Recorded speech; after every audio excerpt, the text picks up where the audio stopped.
कभी सोचा है कि पहले के टाइम पे लोग 100 रुपये कमा करके भी अपने पूरे महीने का खर्च चला लेते थे, पर वहीं आज के टाइम पे 2021 में अगर हम 10,000 रुपये भी कमाते हैं तो वो हमारे लिए कुछ नहीं है, उसकी कोई वैल्यू नहीं है। तो ऐसा क्यों है, ये डिफरेंस क्यों? तो आज की वीडियो में हम ये समझते हैं कि ये डिफरेंस क्यों और इस कॉन्सेप्ट को हमारी इकोनॉमिक्स में क्या नाम दिया गया है। So hello everyone, this is Payal Jha and I welcome you to the Learning Edura, a platform where we talk about different economics and financial terms and opportunities. So today we are going to understand a concept, a very important concept named as money illusion. तो money illusion क्या होता है? Money illusion जो है ये हमारा basically हमें बताता है हमारी परचेजिंग पावर में जो डिक्रीमेंट आया होता है थ्रू आउट द पीरियड। मान लो आपका 1990 में जो आप 100 रुपये कमाते थे और आज के टाइम पे इन 2021 आप 10,000 रुपये कमाते हो, तो अगर हम इसकी वैल्यू की बात करें, रियल वैल्यू की, तो आपका ये 100 रुपये 1990s की वैल्यू ज़्यादा थी किससे? हमारे 10,000 रुपये के, हमारे आज के 10,000 रुपये से। क्यों? यहाँ पे हमारा ऐसा क्यों है? क्योंकि यहाँ पे हमारा एक कॉन्सेप्ट इन्वॉल्व है जिसको हम कहते हैं महंगाई, और महंगाई को ही हम इकोनॉमिक्स में कहते हैं इन्फ्लेशन। तो हम समझते हैं पहले इन्फ्लेशन क्या होता है। वैसे आप में से सबको पता होगा महंगाई क्या होती है, इन्फ्लेशन क्या होता है, पर अगर हम इसको इकोनॉमिक्स के टर्म में समझना चाहते हैं तो हम इसको समझते हैं परचेजिंग पावर के सेंस से। तो हम समझते हैं कि इन्फ्लेशन क्या होता है। तो इन्फ्लेशन का जो जनरल मतलब होता है वो है हमारे जब भी प्राइस किसके, गुड्स एंड सर्विसेज के प्राइस में जब भी इंक्रीज़ होता है, और उस इंक्रीज़ की वजह से जो हमारा परचेजिंग पावर है वो डिक्रीज़ होना स्टार्ट हो जाता है। जैसे कि समझो हमारा $20 में 1929 में आप एक बास्केट सामान परचेज कर सकते थे, मतलब आप पूरे महीने का राशन खरीद सकते थे $20 में। पर आज के टाइम पे इन 2020 क्या आप इस $20 से अपने महीने भर का सामान खरीद सकते हो? नहीं, आप महीने भर का तो छोड़ो, 2 दिन का सामान भी नहीं खरीद सकते। तो ये हमारी परचेजिंग पावर में जो डिफरेंस आया है, जब आप सामान जो है 1 महीने का 2 दिन का, ये जो डिफरेंस है ये हमारा क्या है? ये हमारा बताता है इन्फ्लेशन, कि अब 20 रुपये का उतना वैल्यू नहीं है जो हमारे 1929 में हुआ करता था। ठीक है, तो इसी को हम कहते हैं इन्फ्लेशन। और ये प्रैक्टिकल मतलब हमारा इम्प्लीकेशन कंसिडर करना जब भी हम वेजेस में इंक्रीमेंट की बात करें बहुत ज़्यादा ज़रूरी है ना। तो अब हम समझते हैं इसी को, मनी इल्यूजन के कॉन्सेप्ट को एक इकोनॉमी के एग्जाम्पल से। तो हमने यहाँ पे एग्जाम्पल लिए हैं 2 इकोनॉमी के। ठीक है, हम इनको नेम कर देते हैं एज ब्लू इकोनॉमी। ठीक है, हम इसको बोल देते हैं जहाँ पे वेजेस 1 है इसको हम कह देते हैं ब्लू इकोनॉमी, और इसको हम वेजेस जहाँ पे 5 है इसको हम कह देते हैं ग्रीन इकोनॉमी। और अब इन दोनों की हेल्प से हम समझते हैं कि मनी इल्यूजन क्या होता है। ठीक है, तो अब समझो यहाँ पे जहाँ पे हमारा ब्लू इकोनॉमी में वेजेस 1% है, -1% है, मतलब आपका वेजेस जो आपका इनकम है वो -1 रुपये है, और आपका इन्फ्लेशन यहाँ पे -2 रुपये है। तो -2 रुपये इन्फ्लेशन होने का मतलब क्या है कि अब आपका प्राइस जो है गुड्स एंड सर्विसेज का वो इंक्रीज़ नहीं हो रहा, वो डिक्रीज़ हो रहा है। तो जब गुड्स एंड सर्विसेज का प्राइस डिक्रीज़ होगा तो वो आपके लिए फ़ायदेमंद है, अब आपको कम पैसे पे करने पड़ेंगे। तो इस -2% को हम पॉजिटिव लेकर के चलेंगे क्योंकि ये आपके लिए फेवरेबल सिचुएशन है। तो जब अगर हम इन दोनों की बात करें, वेजेस मतलब इनकम आपका -1% है और आपको फ़ायदा हो रहा है 2 रुपये का, 2% का, तो रियल में फ़ायदा जो है, रियल में वेजेस जो है या रियल में मनी में इंक्रीमेंट जो है वो कितना है? 1% का, मतलब 1 रुपये का। तो यहाँ पे आपको पॉजिटिव 1% देखने को मिला कि पॉजिटिव 1% का आपको फ़ायदा हो रहा है।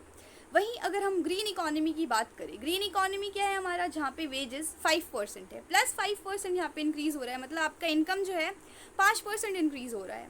यहाँ पे हम बात करें तो इन्फ्लेशन है +7%, +7% मतलब आपका जो गुड्स एंड सर्विसेज का प्राइस है वो 7% इंक्रीज़ हो रहा है, मतलब अब आपको 7 रुपये ज़्यादा पे करना पड़ेगा उसी सेम गुड के बदले, उसी सेम सामान के बदले।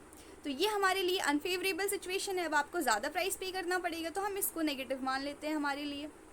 तो जब हम बात करें हमारा रियल में कितना इंक्रीज़ हुआ हमारे वेजेस में, तो 5% आपको मिला, 5% आपका इनकम हुआ, पर 5% में ही आपको क्या 7% जो है ये देना पड़ रहा है किस पे? गुड्स एंड सर्विसेज पे। तो रियल में इंक्रीमेंट कितना है?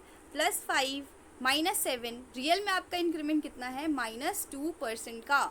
-2% मतलब आपको -2% का लॉस हो रहा है। आपका रियल में इकोनॉमी में आपको दिखाया जा रहा है कि वेजेस आपका इंक्रीज़ हो रहा है, पर अगर हम परचेजिंग पावर के सेंस से बात करें तो आपका रियल वेजेस जो है ये डिक्रीज़ हो रहा है। यहाँ पे आपको फ़ायदा नहीं हो रहा है, यहाँ पे आपको नुकसान होना स्टार्ट हो गया है। और यही हमारा कॉन्सेप्ट जो है, जहाँ पे हमें लगता है कि वेजेस -1% है तो हमारा इकोनॉमी बहुत बुरा है, हमें जो है फ़ायदा नहीं हो रहा, और वेजेस हमारा 5% तो हम बोलते हैं कि नहीं हमें इंक्रीज़ हो रहा है, हमारा इनकम इंक्रीज़ हो रहा है। पर वहीं रियल सिनारियो की अगर हम बात करें दोनों में, तो यही ब्लू इकोनॉमी में आपका फ़ायदा हो रहा है कितने, +1% का, तो आपको 1% का इंक्रीज़ हो रहा है। वहीं ग्रीन इकोनॉमी में आपको -2% का लॉस हो रहा है। तो जब हम रियल की बात करते हैं, जहाँ पे भी हमारा रियल और हमारे नॉमिनल में जो डिफरेंस होता है, इसी को हम कहते हैं मनी इल्यूजन। -1% +1%, रियल में आपका क्या है, +1%, पर लोग किसको देखेंगे, आप किसको देख रहे हो, इस वाले -1% को। इसमें भी आप किसको देखोगे, +5% को, कि आपका +5% इंक्रीज़ हो गया, पर रियल में आपको क्या लॉस हो रहा है, -2% का। आप इसको ऐसे समझ सकते हो कि आपके बॉस ने आपकी सैलरी जो है 5000 बढ़ा दी। मान लो अब आपका सैलरी जो है वो 50,000 है और आपका पहले 45,000 था, ठीक है। तो आपका अब जो है 50,000 है और पहले 45,000 था।